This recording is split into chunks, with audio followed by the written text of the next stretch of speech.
नमस्कार, मेरा नाम सुभाष चंद्र है। मैं गवर्नमेंट पीजी कॉलेज उत्तरकाशी में असिस्टेंट प्रोफेसर समाजशास्त्र के पद पर कार्यरत हूँ। अलीगढ़ मुस्लिम विश्वविद्यालय के एचआरडी सेंटर अलीगढ़ द्वारा संचालित फैकल्टी इंडक्शन प्रोग्राम के प्रतिभागी के रूप में सेमिनार प्रेजेंटेशन हेतु फूड फॉर थॉट के रूप में मैंने जो टॉपिक चुना है वह है पेंसिल की कहानी। यह कहानी है एक दादी तथा उसके पोते के मध्य संवाद की, जिसमें दादी माँ अपने पोते को पेंसिल के जैसा बनने के लिए प्रेरित कर रही हैं। कहानी कुछ इस प्रकार शुरू होती है कि दादी एक चिट्ठी लिख रही है। पोता यह सब कुछ देख रहा है और वह अपनी दादी से पूछता है कि हमने अब तक जो कुछ किया है, क्या आप उसके बारे में एक कहानी लिख रही हैं? क्या आप मेरे बारे में एक कहानी लिख रही हैं? तो दादी अपने लेखन के कार्य को विराम दे करके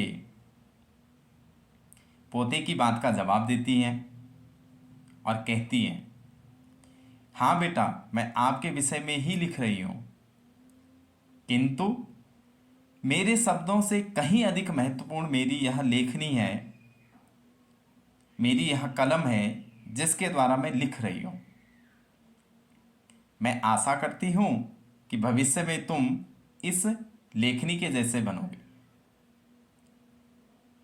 इस प्रकार की बात सुनते ही बच्चे के मन में जिज्ञासा पैदा होती है, एक तरीके का कौतूहल पैदा होता है और वह उस पेंसिल की तरफ ध्यानपूर्वक देख करके दादी से पूछता है, दादी जी, यह पेंसिल तो अन्य पेंसिल के जैसी ही है, इसमें ऐसी कोई खास बात तो नहीं, फिर आप क्यों मुझे इस पेंसिल जैसा बनने के लिए कहती हैं? तो दादी कहती है, बेटा, यह तो हम सब का चीज़ों को देखने का नज़रिया है। यदि तुम इसमें 5 विशेषताएं देख पा रहे हो तो तुम इस विश्व के साथ शांतिपूर्वक जीवन व्यतीत कर सकते हो। वास्तव में मनुष्य का नज़रिया ही होता है जो उसे दूसरे लोगों से अलग करता है। सकारात्मक नज़रिए के व्यक्ति जीवन में सफलताओं को प्राप्त करते हैं और नकारात्मक नज़रिए के व्यक्ति अच्छे जीवन को भी खराब कर देते हैं। नज़रिया क्या होता है, इसे यदि हम एक बात के जरिए समझने का प्रयत्न करें तो माना एक गिलास में आधा पानी भरा हुआ है और 2 व्यक्तियों से पूछा जाए कि इस गिलास के विषय में आपका क्या विचार है, बताइए कि ये पानी भरा गिलास आपको कैसा दिखता है। तो सकारात्मक नज़रिए का व्यक्ति कहेगा कि गिलास पानी से आधा भरा हुआ है और नकारात्मक नज़रिए का व्यक्ति उसके खालीपन को देखेगा। उसका जवाब होगा कि यह गिलास तो आधा खाली है। तो सकारात्मक और नकारात्मक नज़रिए का व्यक्ति के जीवन पर बड़ा असर होता है। सफल व्यक्ति, सकारात्मक सोच के व्यक्ति, सकारात्मक नज़रिए के व्यक्ति खराब से खराब वस्तु में भी कुछ न कुछ अच्छे गुण ढूंढ लेते हैं। खराब से खराब परिस्थितियों में भी अपने जीवन को सफल बनाने का प्रयत्न करते रहते हैं। वह खराब स्थितियों में भी अपने जीवन के लिए कुछ न कुछ प्रेरणाएं देख लेते हैं, जबकि नकारात्मक नज़रिए के व्यक्ति बहुत अच्छी वस्तु, बहुत अच्छे व्यक्ति में भी कुछ न कुछ अवगुण ढूंढ ही लेते हैं। दादी माँ पेंसिल की पहली विशेषता अपने पोते को बता रही है। वो कहती हैं कि हम सभी महान कार्य करने के लिए सक्षम हैं, किंतु हमारे ऊपर एक हाथ है, वो हाथ परमेश्वर का है, वह ईश्वर का है, वह एक परम शक्ति का है जो हमारा पथ प्रदर्शित करती रहती है। जैसे पेंसिल लिखने जैसा महान कार्य करती है, किंतु यह स्वयं कुछ नहीं कर सकती जब तक यह किसी लिखने वाले के हाथ में न हो।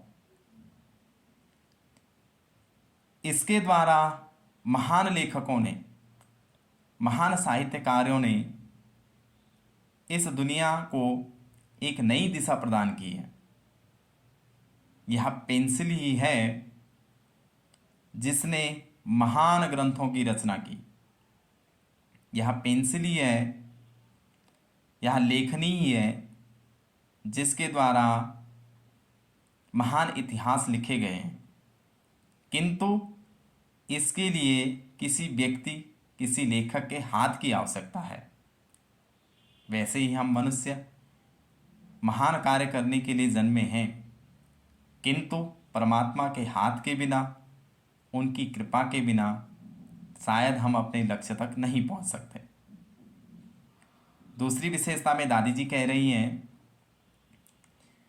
कि बेटा जब मैं लिख रही हूं तो कुछ देर लिखने के बाद मैं बीच में रुक रही हूं और एक तेज धार यंत्र से इस पेंसिल को छील रही हूं। छीलते वक्त इस पेंसिल को बहुत सारी यातनाएं झेलनी पड़ रही है, बड़ा कष्ट झेलना पड़ रहा है, किंतु उसके बाद इसकी धार तेज हो रही है, यह नुकीली बन रही है और अपने कार्य को फिर से अच्छे से करने में लग रही है। वैसे ही हम मनुष्यों का जीवन है। हमारे जीवन में कष्ट आते हैं, परेशानियां आती हैं, दुख आते हैं, तकलीफ आते हैं। यदि हम उन दुख तकलीफों को सकारात्मक नज़रिए के साथ देख करके अपने जीवन को यापन करते हैं तो हमारा जीवन महान बनता चला जाता है और हम महानता के कार्य पर अग्रसर होते हैं, हम न्याय के पथ पर अग्रसर होते हैं। यदि हम उन परेशानियों को झेलना बंद कर दें, यदि हम उन परेशानियों से भागना शुरू कर दें तो हम महान व्यक्ति नहीं बन सकते, हम सफल व्यक्ति नहीं बन सकते। तीसरी बात में दादी जी कह रही हैं कि यह जो पेंसिल है, इसके द्वारा लिखने पर यदि हम कोई गलती करते हैं तो रबड़ के द्वारा मिटाकर या हमें उसे सुधारने का मौका देती है। वैसे ही मनुष्य का जीवन है। मनुष्य जीवन में बहुत सारी गलतियां उसके द्वारा की जाती हैं। ऐसा नहीं कि महानतम लोगों ने गलतियां नहीं की हैं। मनुष्य के द्वारा गलती होने की काफ़ी संभावनाएं होती हैं, किंतु सफल व्यक्ति वही बनते हैं जो अपनी गलतियों से सीखते हैं। जो अपनी गलतियों से सीखना नहीं चाहते वह कामयाबी के पथ पर अग्रसर नहीं हो सकते। चौथी विशेषता में दादी कह रही हैं कि यह जो पेंसिल है, इसका महत्व इसके बाहरी आवरण लकड़ी की वजह से नहीं है, बल्कि इसके अंदर जो ग्रेफाइट है उसकी वजह से है। वैसे ही हम मनुष्य, हमारा बाहरी रूप रंग कैसा है, हमारी बनावट कैसी है, इस बात से हमारा महत्व नहीं है। मनुष्य का महत्व है कि उसके सोच विचार कैसी है, उसके आंतरिक गुण कैसे हैं, उसमें न्यायप्रियता, दया, दूसरों के प्रति सद्भाव, उसमें ईमानदारी, उसमें मेहनत करने का गुण। यदि यह सभी लक्षण हैं तो बाहरी सकल सूरत कैसी भी हो, वह लोगों के लिए महान व्यक्ति बनता है, वह जीवन में सफल इंसान बनता है और दूसरों को प्रेरित करता है। और अंतिम बात में दादी कह रही हैं कि यह जो पेंसिल है, यह जब लिखती है तो पेंसिल के समाप्त होने के बाद भी इसके निशान रह जाते हैं। वैसे ही हम मनुष्यों का जीवन है कि हम जीवन में जो कुछ भी कर्म करते हैं, हमारे इस संसार से चले जाने के बाद भी उसके निशान, उसके चिन्ह रह जाते हैं।